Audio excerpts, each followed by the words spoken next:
নমস্কার, food lover চ্যানেলে সবাইকে স্বাগত জানাই। আশা করি সবাই খুব ভালো আছেন। আজ আপনাদের সাথে নতুন ছোট আলু দিয়ে কষা আলুর দমের রেসিপি শেয়ার করব। শীতকালে এরকম ছোট আলু দিয়ে কষা আলুর দম লুচি, রুটি, পরোটা, কড়াইশুঁটির কচুরি, ফ্রাইড রাইস সবকিছুর সাথে খেতে দুর্দান্ত লাগে। তাহলে চলুন আর দেরি না করে ঝটপট রেসিপিটি দেখে নিই। শীতের ছোট আলু দিয়ে আলুর দম বানাবো, তার জন্য এখানে 600 গ্রাম পরিমাণ ছোট আলু নিয়ে নিয়েছি। প্রথমে আলুগুলোকে আমি পরিষ্কার করে জলে ধুয়ে রেখেছিলাম। তারপর প্রেসার কুকারে বেশ কিছুটা জল দিয়ে সামান্য একটুখানি লবণ ফেলে 2টো সিটি দিয়ে আলুটাকে সেদ্ধ করে নিয়েছি। এবার আলুর খোসাটা ছাড়িয়ে নেব। সমস্ত সেদ্ধ করে নেওয়ার ছোট আলুর খোসাটাকে আমি ছাড়িয়ে নিয়েছি। এবার চলুন মূল রান্নায় চলে যাই। রান্নাটা করবার জন্য গ্যাসের উপরে একটা কড়াই বসিয়ে কড়াইটা খুব ভালো মতো গরম করে নিয়ে তাতে দিয়ে দিয়েছি 5 টেবিল চামচ সর্ষের তেল। তেলটা এখানে খুব ভালো মতো গরম হয়ে গেছে। রান্নাটা আমি সর্ষের তেলেই করছি। এরপর এতে সেদ্ধ করে নেওয়া আলুগুলোকে দিয়ে দিচ্ছি। সমস্ত সেদ্ধ করে নেওয়া আলুগুলোকে দিয়ে দেওয়ার পর এরপর এর মধ্যে দিয়ে দিচ্ছি 1/2 টিস্পুন হলুদ গুঁড়ো। গ্যাসের ফ্লেমটা মিডিয়ামে রেখে হলুদ গুঁড়োটা মিশিয়ে নেওয়ার পর আলুগুলোকে 5 মিনিট ধরে ভেজে নেব।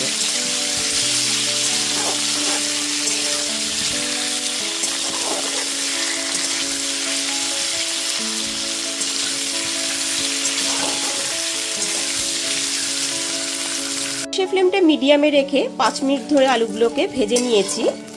এবার আলুগুলো তেল থেকে তুলে নেব। এইবার মিক্সার জারে একটা মশলার পেস্ট রেডি করে নেব। তার জন্য নিয়ে নিয়েছি 2টো মিডিয়াম সাইজের পেঁয়াজ। পেঁয়াজটাকে আমি টুকরো করে কেটে নিয়েছি। 2টো কাঁচা লঙ্কা, ঝালটা অবশ্যই আপনারা আপনাদের স্বাদ অনুযায়ী দেবেন।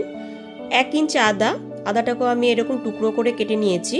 আর 4টে রসুনের কোয়া। এবার এর একটা মাঝারি পেস্ট রেডি করে নেব। এখানে মশলার পেস্টটা দেখেই বুঝতে পারছেন এখানে কিন্তু মিহি পেস্ট করিনি। মশলাটাকে এইরকম মাঝারি পেস্ট তৈরি করে নিয়েছি। সমস্ত ছোট আলুগুলো ভেজে তুলে নেওয়ার পর ওই একই তেলের মধ্যে এবার ফোড়নে দিয়ে দেব 1 টিস্পুন গোটা জিরে, একটা তেজপাতা, একটা শুকনো লঙ্কা আর গোটা গরম মশলা।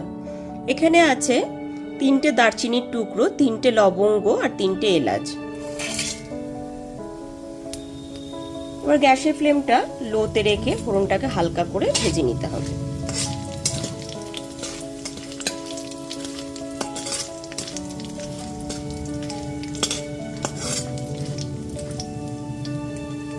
গ্যাসের ফ্লেমটা লোতে রেখে ফোড়নটা এখানে ভেজে নিয়েছি।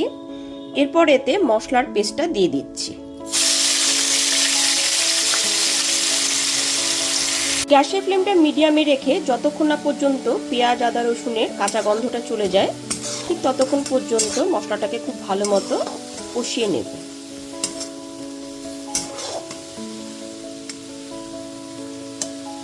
গ্যাসের ফ্লেমটা মিডিয়ামে রেখে 5 মিনিট ধরে পেঁয়াজ, আদা, রসুন, কাঁচা লঙ্কার পেস্টটা খুব ভালো মতো এখানে কষিয়ে নিয়েছি। এরপর এর মধ্যে মাঝারি সাইজের 2টো টমেটোর পেস্ট দিয়ে দিচ্ছি।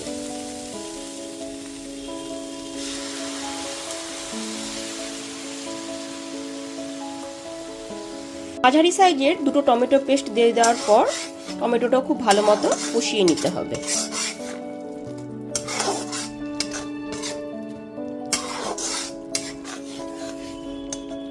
সেই ফ্লেমটা মিডিয়ামে রেখে 3 থেকে 4 মিনিট ধরে টমেটোটা এখানে খুব ভালো মতো মশলার সাথে কষিয়ে নিয়েছি।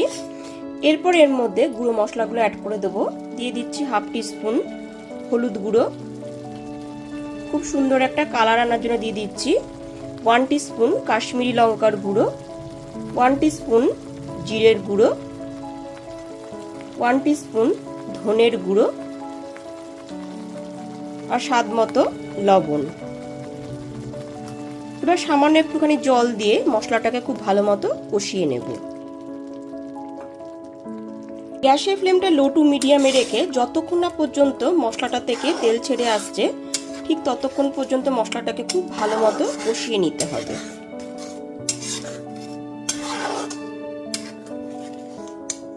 গ্যাসের ফ্লেমটা লো টু মিডিয়ামে রেখে 10 মিনিট ধরে মশলাটাকে খুব ভালো মতো এখানে কষিয়ে নিয়েছি। আর মশলাটা থেকে তেলও ছেড়ে এসছে। এরপর এর মধ্যে দিয়ে দিচ্ছি 1 টিস্পুন চিনি। যেহেতু এখানে টমেটো পড়েছে ওই জন্য চিনিটা দেওয়াতে স্বাদটাকে ব্যালেন্স করবে। চিনিটা দিয়ে খুব ভালো মতো একটু মিশিয়ে নিচ্ছি।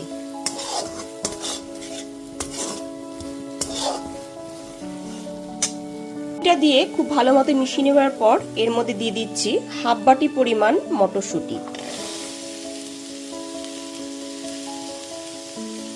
মটরশুঁটিটা দিয়ে দেওয়ার পর এর মধ্যে এবার ভেজে রাখা সমস্ত আলুগুলোকে দিয়ে দিচ্ছি।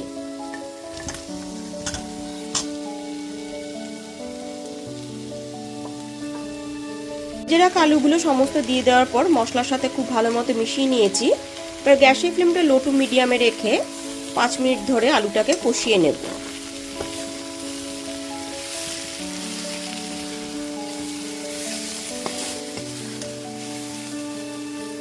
সমস্ত মশলার সাথে আলুটাকে খুব ভালো মতো কষিয়ে নিয়েছি। আলুর দম যদি এরকম ভাবে কষিয়ে রান্না করা হয় তাহলে তার স্বাদ কিন্তু অসাধারণ হয়। এরপর এর মধ্যে দিয়ে দিচ্ছি 1 বাটি পরিমাণ গরম জল।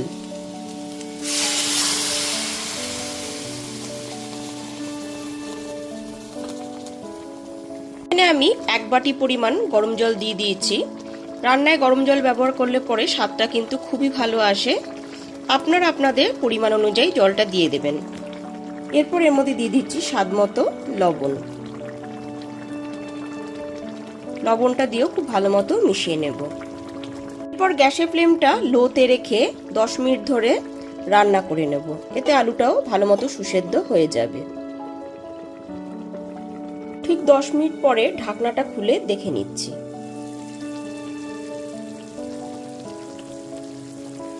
এবার ওপর থেকে নিচে খুব ভালো মতো একটুখানি নিয়ে নিলাম। যেহেতু কষা আলুর দম, এখানে আমার গ্রেভিটা একদমই ঠিকঠাক লাগছে।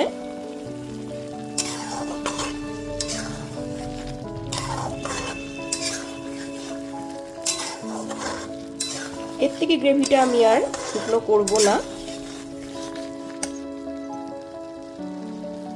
ঠিক এই পর্যায়ে এর মধ্যে দিয়ে দিচ্ছি হাফ টিস্পুন শাহি গরম মশলা গুঁড়ো। 10 মিনিট ধরে ঢাকা চাপা দিয়ে রান্না করায় এখানে আলুটাও একদমই সিদ্ধ হয়ে গেছে আর গ্রেভিটাও আমার এখানে একদমই ঠিকঠাক লাগছে। ওই জন্য এই পর্যায়ে গ্যাসের ফ্লেমটা অফ করে দিচ্ছি। গ্যাসের ফ্লেমটা অফ করে দেওয়ার পর 4 থেকে 5 মিনিটের জন্য ঢেকে স্ট্যান্ডিং টাইমে রেখে দিচ্ছি। এবারে একদমই ফাইনালি তৈরি হয়ে গেছে শীতকালের আলু দিয়ে কষা আলুর দম। গরম গরম লুচি, রুটি, পরোটা অথবা কড়াইশুঁটি কচুরির সাথে এটি খেতে কিন্তু দুর্দান্ত লাগবে। তাহলে অবশ্যই আমার মতন করে রেসিপিটি বাড়িতে বানিয়ে নিন। আর রেসিপিটি ভালো লাগলে লাইক, কমেন্ট এবং অনেক বেশি বেশি করে শেয়ার করবেন। আর আমার চ্যানেলটা অবশ্যই সাবস্ক্রাইব করে পাশে থাকা বেল আইকনটি প্রেস করে দেবেন। তাহলে সমস্ত ভিডিও নোটিফিকেশন সবার আগে আপনার কাছেই পৌঁছে যাবে। তাহলে আজ এই পর্যন্তই। আবার হাজির হয়ে যাব নতুন করে রেসিপি নিয়ে। সবাই খুব ভালো থাকবেন, সুস্থ থাকবেন। ধন্যবাদ।